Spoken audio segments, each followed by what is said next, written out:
Hello, this is Britt Caswell with another example video. In today's video, I'm covering Example 5 from Lesson 8-1 in the SavvasRealize Algebra 1 textbook. The goal of today's video is to compare the rate of change. Thanks, Savvas, for that very vague title. The rate of change of what? Of a couple of quadratic functions, of course. Now remember, you guys have learned about rates of change, you just don't know about it. Okay? A rate of change, that just means the slope, guys. Sorry, the average rate of change means slope. So when we have these curves, like you see with a parabola, they're not straight lines, so you can't take the slope of a curve. But what we can do is we can declare two endpoints, and we can try to compare the slope from if I were to draw a straight line between those. Alright, so that's what they mean by the average rate of change. So to make this thing here easier to see, what I'm going to be doing is I'm going to be highlighting a couple things. So on this graph, the red graph is this one, the f of x. And our blue graph is this g of x. And this interval I'm going to call green. And so I'm actually going to highlight on the graph where from 2 to 4 is. Slowly, because I don't know how to draw lines so great. There we go. So when we go to talk about the average rate of change, it's only for this little section right here. Okay? We don't have to worry about the rest of the graph. So if I'm reading this, it says, how do the slopes for the red function and blue function compare in this green area? Okay, so that's a little less intimidating to see, I think. And so what I need to do is I need to go ahead and draw my straight lines. Because remember, you can't take the slope of a curve. So I'm just going to pretend like I'm on Minecraft and make those lines all straight. Alright, and so we need to just look at those slopes, right? Remember, the slope is equal to your rise divided by your run. Or you could say y2 minus y1 over x2. Ain't nobody got time for that, alright? So our slope for our blue one. Our change in our y value, so it goes from 6 to 24. So that is a change of 18. And my change in my x value, it goes from 2 to 4, so that's a change of 2. So my slope for my blue one is 9 in that specific area. Now on my red one, let's calculate that slope here. My change in my y, I go from 3 to 12, so that's a change of 9. And then on my x values, I go from 2 to 4, so that's a change of 2. So my slope here is 4.5. So if I'm comparing these two slopes of 9 and 4.5, do you see how the blue one is twice as steep as the red one? Interesting, isn't that?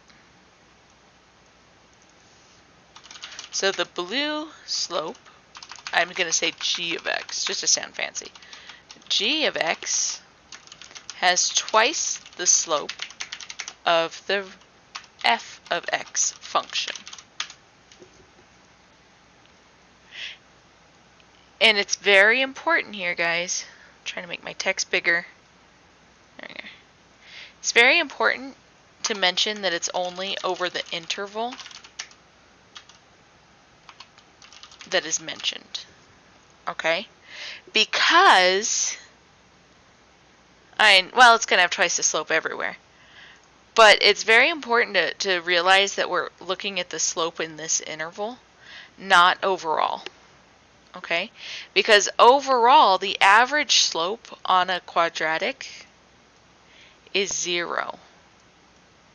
Because this side cancels out that side, essentially. And so both of these have an average rate of change of 0. And so we want to mention that we're talking about an interval when we talk about one slope being doubled the other. So part B is interesting. It says, how do the rates of change relate to the values of a in the functions? So did you notice that our slopes doubled? But look at these a values. The red one is 0.75 and the blue one is 1.5. So not only did the slopes double, but our a values doubled.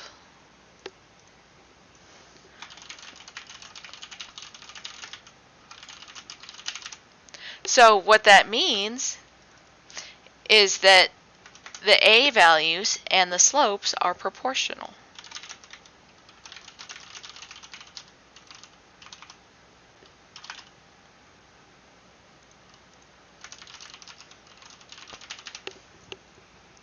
And so that's a really big idea that actually goes back all the way here to example 1. Because remember how I said that the a value is how far up or down the graph goes when you go 1 unit to the side?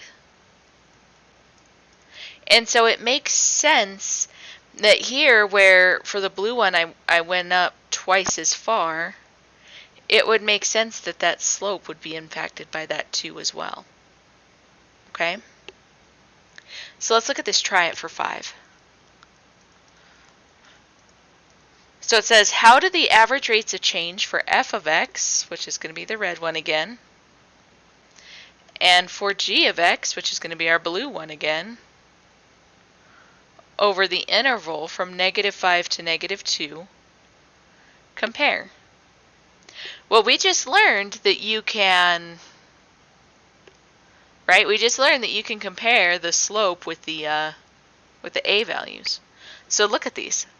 So from the red graph to the blue graph, I have 0.5 and -1.5. So my a value tripled, so the slope should be tripled.